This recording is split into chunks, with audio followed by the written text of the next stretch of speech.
به وصحبه أجمعين أما بعد فأعوذ بالله من الشيطان الرجيم بسم الله الرحمن الرحيم ومن أظلم ممن افترى على الله كذبا، اور بھلا اس شخص سے بڑا ظالم کون ہو سکتا ہے جو اللہ کی ذات پر، اللہ تعالی پر جھوٹ باندھتا ہے۔ او قال اوحی الیہ، یا وہ یہ کہتا ہے کہ اس کی طرف وحی نازل ہوتی ہے، ولم یوحى الیہ، جبکہ حقیقت یہ ہے کہ اس کی طرف کوئی چیز وحی کے طور پہ نازل نہیں ہوئی۔ ومن قال سأنزل مثل ما انزل اللہ، یا اس سے بڑا ظالم کون ہو سکتا ہے جو یہ کہے کہ میں بھی نازل کر سکتا ہوں جس طرح کا اللہ تعالی نازل کرتے ہیں۔ ولو ترى، اے مخاطب اگر تو دیکھ سکے، اذ الظالمون،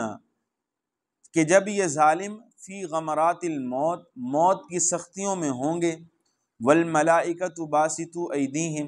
ملائکہ ہاتھ پھیلائے ان کے سامنے کھڑے ہوں گے، اخرجوا انفسکم، اور ان سے کہہ رہے ہوں گے کہ اپنی جانیں نکال دو، ہمارے حوالے کر دو۔ الیوم تجزون عذاب الہون، آج کے دن تمہیں ذلت ناک عذاب دیا جائے گا، بما کنتم تقولون علی اللہ غیر الحق، ان تمہارے اقوال کی وجہ سے، تمہاری ان باتوں کی وجہ سے جو تم اللہ کے بارے میں ناحق طور پہ کہا کرتے تھے۔ وکنتم عن آیاتہ تستکبرون، اور تم اس کی آیتوں سے تکبر کیا کرتے تھے۔ وَلَقَدْ جِئْتُمُونَا فُرَادًا، تحقیق ہمارے پاس تم آؤ گے تنہا تنہا، فرادا فردن سے ہے، تنہا تنہا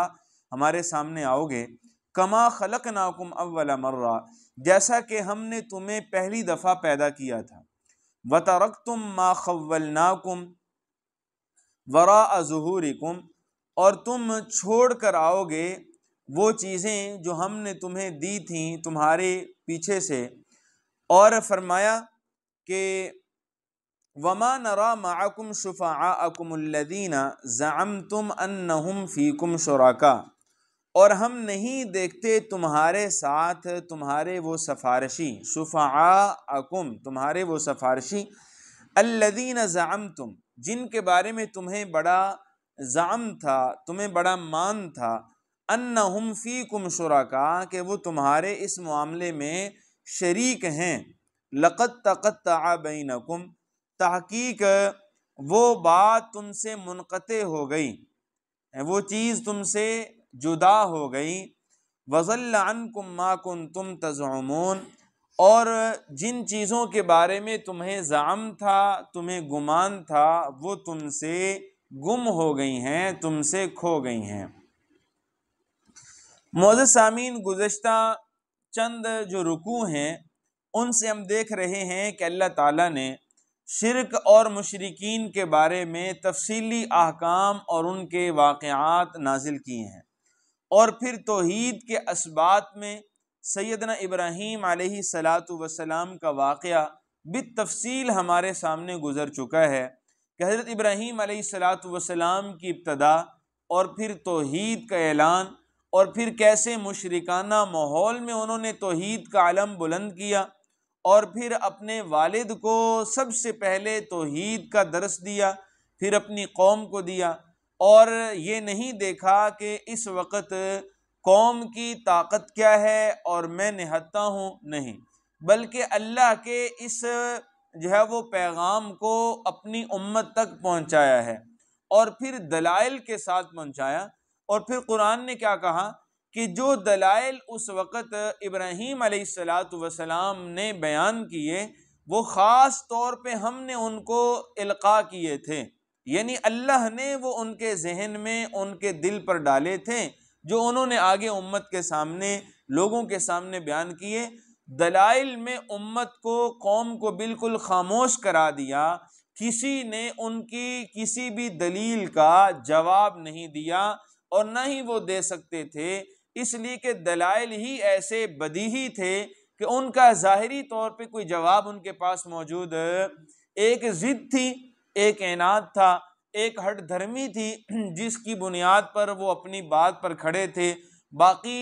عقلی طور پر دلائل کی اگر بات کی جائے تو ان کے پاس ایسی کوئی چیز نہیں تھی کہ جو حضرت ابراہیم علیہ السلام کے ان دلائل کے جواب میں وہ کہہ دیتے۔ تو بہرحال معزز سامعین، اب یہاں پہ اللہ تعالیٰ نے جو گزشتہ سبق تھا اسی کا ایک تتمہ یہاں پہ ہمارے سامنے آ رہا ہے کہ گزشتہ سبق کے اندر یہ بات تھی کہ اللہ تعالیٰ نے رسول اللہ صلی اللہ تعالیٰ علیہ وسلم سے یہ بات کہی کہ اب آپ یہ پیغام ان لوگوں تک پہنچائیں، یعنی جو مکہ والے ہیں یا مکہ کے قرب و جوار میں رہنے والے ہیں ان تک یہ بات پہنچائیں۔ اب ان میں سے کچھ لوگ ایسے تھے جنہوں نے یہ کہا کہ آج تک کسی بھی انسان پر اللہ کی طرف سے کوئی چیز نازل نہیں ہوئی، کوئی بھی چیز نازل۔ ایک جواب تو وہیں پہ اللہ تعالیٰ نے دے دیا کہ ان سے ذرا پوچھئے کہ حضرت موسیٰ کوہ طور سے جو چیز لے کر اپنی قوم کی طرف آئے تھے، یعنی وہ کتاب جسے تورات کہا جاتا ہے، کیا وہ اللہ کی کتاب نہیں تھی؟ کیا یہ اس کو اللہ کی کتاب تسلیم نہیں کرتے؟ اگر حضرت موسیٰ پر اترنے والی کتاب کو یہ کتاب تصور کرتے ہیں اور اس کو منزل من اللہ سمجھتے ہیں کہ واقعی وہ اللہ کی طرف سے نازل ہوئی تھی، تو پھر ان کا یہ دعویٰ کیسے سچا ہو سکتا ہے؟ یہ اپنے دعوے میں کیسے سچے ثابت ہو سکتے ہیں کہ اللہ تعالیٰ نے کبھی کسی انسان پر کوئی چیز نازل نہیں کی؟ اگر موسیٰ پر اللہ تعالیٰ کتاب نازل کر سکتے ہیں، اگر عیسیٰ کو کتاب مل سکتی ہے، اگر سیدنا داؤد پر کتاب اتر سکتی ہے، حضرت ابراہیم، حضرت نوح اور ان جیسے دیگر سینکڑوں انبیاء پر اگر صحائف اتر سکتے ہیں، تو پھر آخری پیغمبر پر اترنے والی جو آیات ہیں وہ قرآن کی کیوں نہیں ہو سکتی؟ اگر وہ سچی کتابیں تھیں تو یہ بھی کیا ہے؟ یہ بھی سچی کتاب ہے، یہ بھی منزل من اللہ ہے، یہ بھی اللہ ہی کی طرف سے نازل کی گئی ہے۔ بات سمجھے نہیں سمجھے ہیں؟ اب اسی کا تتمہ، اسی کا جو ہے وہ خاتمہ آج کے اس سبق میں موجود ہے، اسی بات کو آج کے اس سبق میں ہم مکمل کر رہے ہیں۔ اب وہ کیا ہے؟ معزز سامعین، اللہ تعالیٰ یہاں پہ کیا ارشاد فرما رہے ہیں؟ وَمَنْ أَظْلَمُ مِمَّنِ افْتَرَىٰ عَلَى اللَّهِ كَذِبًا، کہ اس شخص سے بڑا ظالم کون ہو سکتا ہے جو اللہ کی ذات پر جھوٹ مانتا ہے، جو یہ اپنی طرف سے کہہ دیتا ہے کہ آج تک اللہ نے کسی انسان پر کوئی چیز نازل نہیں کی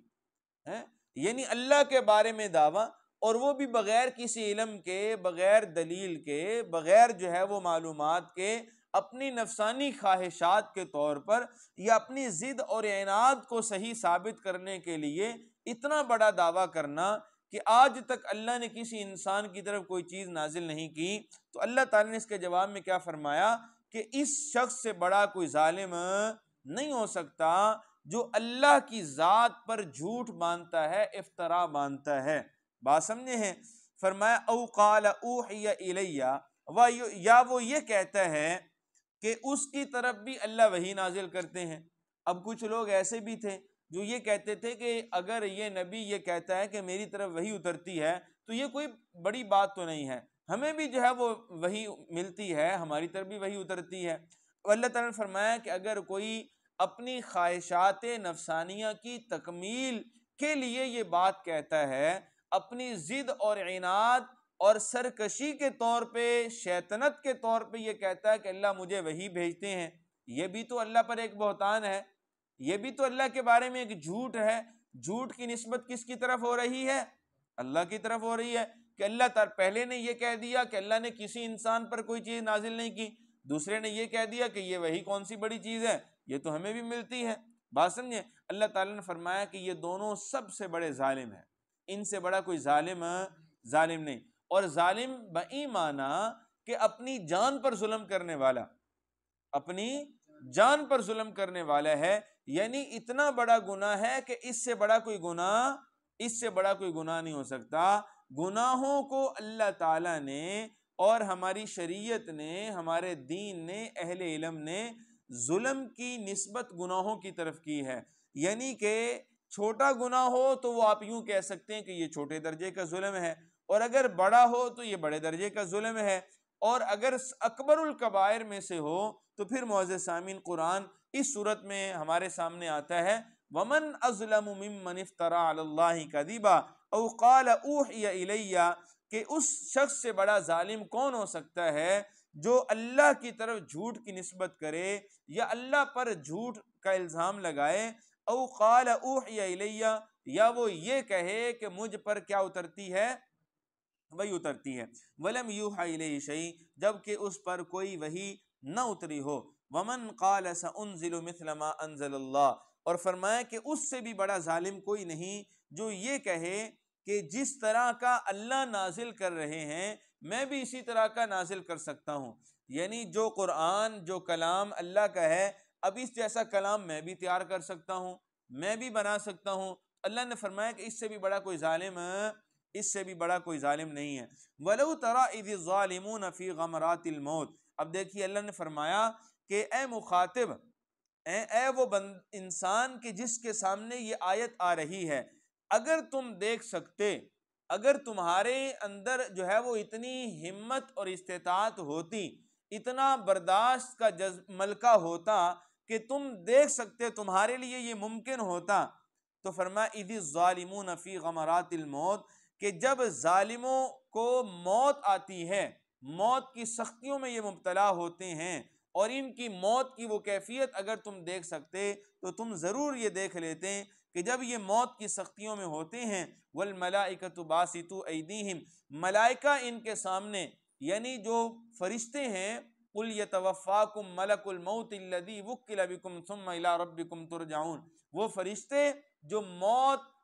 جو ہے وہ موت کے لیے اللہ نے مقرر کر دیے ہیں، جو روح قبض کرنے کے لیے مقرر کر دیے ہیں، اب وہ ان کے سامنے کھڑے ہیں اور پھر ہاتھوں کو پھیلائے ہوئے ہیں، یوں جو ہے وہ ان کے سامنے ہاتھ پھیلائے ہوئے ہیں، اخرجوا انفسکم، اور بجائے اس کے کہ وہ خود روح نکالیں، ہیں موت کی سختی ہے، پریشانی ہے، اس تکلیف میں ہے، لیکن وہ ان کی جان بھی قبض نہیں کر رہے ہوتے، بلکہ سامنے کھڑے ہو کے کہہ رہے ہوتے ہیں اپنی روحیں خود نکال کر ہمارے حوالے کرو،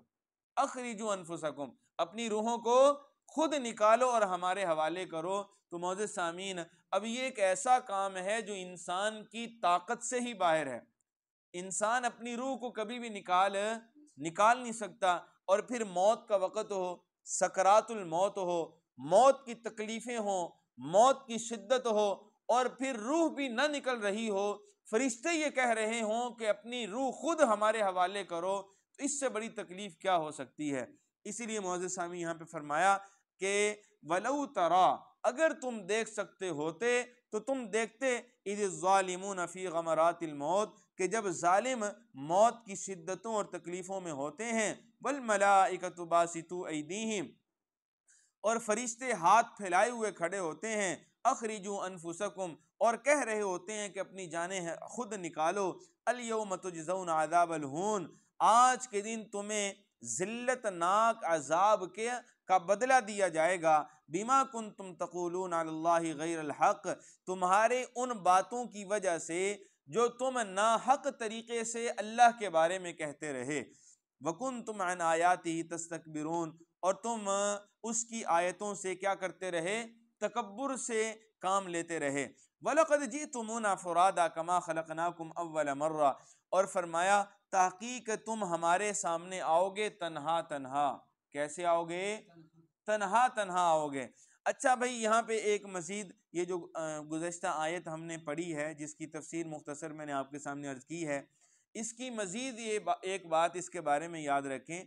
کہ دراصل یہ جو آیت مبارکہ کا حصہ ہے، یہ ان لوگوں کے بارے میں ہے جو جھوٹے مدعیان نبوت ہیں، بات سمجھیں، رسول اللہ صلی اللہ تعالی علیہ وسلم کے دور میں بھی کچھ لوگ ایسے پیدا ہو گئے تھے جنہوں نے نبوت کا جھوٹا دعویٰ کر دیا تھا، جس میں مثال کے طور پہ مسیلمہ کذاب ہے، اس نے رسول اللہ صلی اللہ علیہ وسلم کے دور میں ہی جو ہے وہ نبوت کا دعویٰ کر دیا تھا، اور دراصل جو ہے یہ یمن کا رہنے والا تھا، اور قبیلہ بنو حنیفہ، اس کا بنی حنیفہ اس کا قبیلہ تھا، بہت لمبا چوڑا، اور بڑی جو ہے وہ کثیر تعداد اس قبیلے کی تھی، اس سے یہ تعلق رکھتا تھا، اور یہ بوڑھا تھا لیکن انتہائی شر پسند تھا، رسول اللہ صلی اللہ علیہ وسلم کے پاس آیا تھا، اور حضور سے اس نے یہ کہا تھا کہ میں اسلام قبول کرنے کے لیے تیار ہوں، اور میرا پورا قبیلہ میرے پیچھے مسلمان ہو سکتا ہے چونکہ میں اس کا سردار ہوں، لیکن اس شرط پر مسلمان ہوں گا کہ آپ مجھے اپنے بعد اپنا نائب اور خلیفہ مقرر کریں، یعنی اپنے بعد جو خلافت ہوگی وہ میرے جو ہے وہ بارے میں اعلان کر دیں کہ خلافت مجھے ملے گی۔ تو معزز سامعین، رسول اللہ صلی اللہ علیہ وسلم کی اہمیت دیکھیں، حضور کی غیرت دیکھیں، رسول اللہ صلی اللہ علیہ وسلم کا جو ہے وہ آپ اللہ پر اعتماد، بھروسہ اور یقین کا عالم دیکھیں کہ پیغمبر علیہ الصلوۃ والسلام نے سامنے زمین پر ایک تنکا پڑا ہوا تھا، اسے اٹھایا اور اس کے سامنے کیا اور کہا کہ تم خلافت کی بات کرتے ہو، تم جان نشینی کی بات کرتے ہو، تم میرے بعد بادشاہت کی بات کرتے ہو، میں محمد تمہارے لیے اس تنکے کا بھی اعلان کرنے کے لیے تیار نہیں ہوں۔ یعنی ایمان اگر قبول کرنا ہے تو غیر مشروط ایمان قبول کیا جائے گا، مشروط ایمان اللہ کے ہاں مقبول نہیں ہے۔ کوئی اس شرط پر ایمان لائے کہ جی مجھے خلافت مل جائے، مجھے مال مل جائے، مجھے وہ چیز مل جائے، تو اللہ کے ہاں ایسا مشروط ایمان قابل قبول نہیں ہوتا۔ تو بہرحال معزز سامعین، اب اس نے پھر وہاں پہ جا کے نبوت کا اعلان کر دیا۔ اس نے کہا کہ جس طرح محمد پر وحی اترتی ہے صلی اللہ تعالی علیہ وسلم، معاذ اللہ اسی طرح مجھ پر بھی وحی اترتی ہے، جس طرح اسے نبوت و رسالت ملی ہے مجھے بھی نبوت و رسالت ملی ہے۔ اور ایک بہت بڑا حلقہ اس نے تیار کر لیا۔ بالآخر رسول اللہ صلی اللہ علیہ وسلم کی جو ہے وہ وصال اور انتقال کے بعد سیدنا صدیق اکبر رضی اللہ تعالی عنہ نے اپنے دور خلافت میں مسیلمہ کذاب کے خلاف مشہور جنگ لڑی ہے، جس میں جو ہے وہ سینکڑوں صحابہ کرام رضی اللہ عنہ مجمعین ان کی جو ہے وہ شہادت ہوئی ہے، اور پھر یہ اپنے انجام کو پہنچا اور اس طریقے سے اس فتنے کی سرکوبی کی گئی۔ اسی طرح ایک اور جھوٹا جو ہے وہ مدعی نبوت تھا، اسود عنسی، صنعاء کا یہ رہنے والا تھا۔ صنعاء ایک بہت بڑا شہر تھا اس دور میں، وہاں کا یہ رہنے والا تھا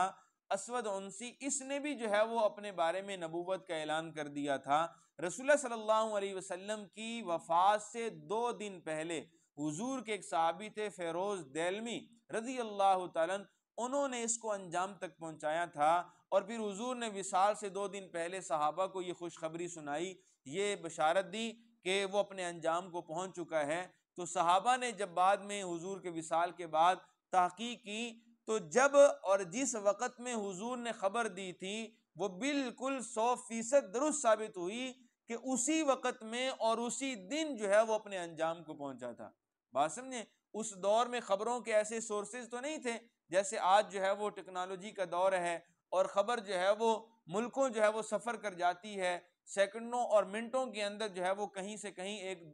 دنیا کے کونے سے دوسرے کونے تک پہنچ جاتی ہے۔ لیکن بہرحال نبی علیہ الصلوۃ والسلام کو وحی کے ذریعے سے بتلایا گیا، حضور نے صحابہ کو بھی خبر دی، اور جس وقت دی اسی جو ہے وہ وقت میں وہ صحیح ثابت ہوئی۔ تو بہرحال معزز سامعین، اب اس طرح کے جو جھوٹے مدعیان نبوت تھے، یہ آیت ان کی طرف بھی اشارہ کر رہی ہے کہ دھرتی پر، زمین پر ان سے بڑا کوئی ظالم نہیں ہے جو اپنے بارے میں وحی کا جو ہے وہ اعلان کرتے ہیں، وحی کی نسبت کرتے ہیں کہ جس طرح ایک نبی پر وحی اترتی ہے اسی طرح ہم پہ وحی اتری، حالانکہ قرآن کہتا ہے وَلَمْ يُوحَى إِلَيْهِ شَيْءٌ، ان پر کسی طرح کی کوئی وحی نازل نہیں ہوئی۔ اب ذرا دیکھیے اگلی آیت مبارکہ، فرمایا وَلَقَدْ جِئْتُمُونَا فُرَادَىٰ كَمَا خَلَقْنَاكُمْ أَوَّلَ مَرَّةٍ، جس طرح یہ دنیا میں تنہا تنہا آئے تھے، جب بچہ ماں کے پیٹ سے پیدا ہوتا ہے تو کیا ہوتا ہے؟ تنہا حالت میں دنیا میں آتا ہے، تنہا ہی آتا ہے نا جی، تنہا دنیا میں جو ہے وہ آتا ہے۔ اللہ فرماتے ہیں کہ جس طرح تم دنیا میں تنہا تنہا آئے ہو، اسی طرح اللہ کے حضور بھی تمہیں تنہا تنہا ہو کر پیش ہونا ہے۔ اللہ کے ہاں جماعت در جماعت اور قافلوں کی صورت میں پیشی نہیں ہوگی، بلکہ فردن فردن، تنہا تنہا اللہ کی حضور پیشی ہوگی۔ اب معزز سامعین، اب یہاں پہ تنبیہ مقصود ہے کہ جب اللہ کے سامنے پیشی ہوگی تو پھر اللہ تعالیٰ جو ہے وہ تمہاری خبر لے لیں گے، اور فرمایا وَتَرَكْتُمْ مَا خَوَّلْنَاكُمْ وَرَاءَ ظُهُورِكُمْ، فرمایا کہ جب تم تنہا اللہ کے سامنے پیش ہوگے تو جو چیزیں تم دنیا کے اندر اپنی پشتوں کے پیچھے، یعنی جو ہے وہ چھوڑ کر آئے تھے، جو تم میں دنیا کے اندر تم نے کمائی ہیں چیزیں، یا تم جو ہے وہ دنیا سے جب آ گئے پیچھے اپنی وراثت وغیرہ چھوڑ کے آئے، اپنا مال اسباب چھوڑ کے آئے، وہ سب وہیں چھوڑ کر آؤ گے۔ یعنی جب اللہ کے سامنے پیش ہوگے تو تمہارے ہاتھ بالکل خالی ہوں گے، نہتے ہو کر آؤ گے، کوئی چیز تمہارے پاس نہیں ہوگی۔ یہ مقصد ہے۔ فرمایا وما نرا معکم شفعاءکم، اور نہیں ہم دیکھیں گے تمہارے ساتھ تمہارے وہ سفارشی، وہ شفاعتی، الذین زعمتم، جن کے بارے میں تم بڑا جو ہے وہ زعم رکھتے تھے، بڑا تمہیں مان تھا، یہ اللہ کے حضور ہماری سفارش کریں گے، انہم فیکم شرکاء، جن کے بارے میں جنہیں تم اللہ کے سامنے شریک کیا کرتے تھے۔ فرمایا کہ لقد تقطع بینکم، تحقیق منقطع ہو جائے گی وہ بات جو تمہارے اور ان کے درمیان تھی۔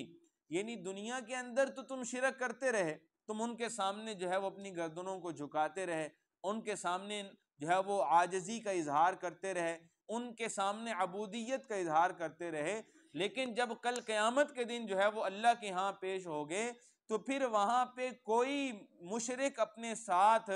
جس چیز کو اللہ کے ساتھ شریک کیا کرتا تھا وہ لے کر پیش نہیں ہو سکے گا، بالکل جو ہے وہ نہتا ہوگا۔ اور دنیا میں جس کے بارے میں تخیل کرتا رہا کہ بھئی وہ میری سفارش کر دے گا، ہیں فلاں بزرگ میری سفارش کر دیں گے، فلاں جو ہے وہ کوئی بت میری سفارش کر دے گا، اللہ فرماتے ہیں لقد تقطع بینکم، ایسی ساری کی ساری چیزیں ختم ہو جائیں گی، ایسی ساری کی ساری چیزیں کیا ہو جائیں گی؟ ختم ہو جائیں گی، نہتے پیش ہو گئے، کوئی والی نہیں ہوگا، کوئی تمہارا مددگار نہیں ہوگا، کوئی سفارشی نہیں ہوگا، کوئی سفارشی۔ ہاں، یہ جو ہم نے آج یہ ایک غلط نظریہ بنا رکھا ہے، خود ساختہ نظریہ، کیا کہ بھئی دنیا میں جو مرضی کرتے رہو، بس کل قیامت کے دن حضور آئیں گے اور اپنی ساری امت کی بخشش کروا دیں گے۔ بات سمجھے؟ پورا قرآن آپ اٹھا کے دیکھ لیجئے، ذخیرہ احادیث آپ اٹھا کے دیکھ لیجئے، کہیں ایک موقع پر بھی ایسی بات نہیں ملے گی کہ تم دنیا میں جو مرضی گل کھلاتے رہو، کل قیامت کے دن تمہارا پیغمبر یا قرآن یا کوئی بھی چیز جو ہے وہ کوئی نبی ولی وہ تمہاری سفارش کرا کے اللہ کس سے چھڑوا کر جنت میں لے جائے گا، ایسی کوئی بات کہیں پہ نہیں ملتی بھائی۔ بات سمجھے؟ یہ عقیدہ یہود و ہنود کا ہے، یہ عقیدہ عیسائیوں کا ہے، من گھڑت عقائد ہیں، ان کا حقیقت اور دین اور شریعت کے ساتھ کوئی تعلق نہیں ہے بھائی۔ فردن فردن اللہ کے حضور پیشی ہوگی، جس طرح بھی یہ قرآن آپ کے سامنے جو ہے وہ بیان کر رہا ہے، اور اللہ تعالیٰ خود جو ہے وہ ایسے سفارشیوں کی نکیر فرما رہے ہیں کہ ان میں سے کوئی بھی اللہ کے سامنے پیش ہونے کی طاقت نہیں رکھتا۔ فرمایا وَضَلَّ عَنْكُمْ مَا كُنْتُمْ تَزْعُمُونَ، اور جن کے بارے میں تمہیں گمان، تمہیں خیال ہے، تمہیں مان تھا دنیا کے اندر، اب اللہ فرماتے ہیں وہ سب کے سب وہاں پہ کھو چکے ہوں گے، کوئی چیز تمہیں وہاں پہ ملے گی نہیں۔ اللہ سے دعا ہے کہ اللہ تعالیٰ اعمال کے ذریعے سے ہمیں جو ہے وہ اللہ تعالیٰ کو خوش کرنے کی ہمیں توفیق عطا فرمائے۔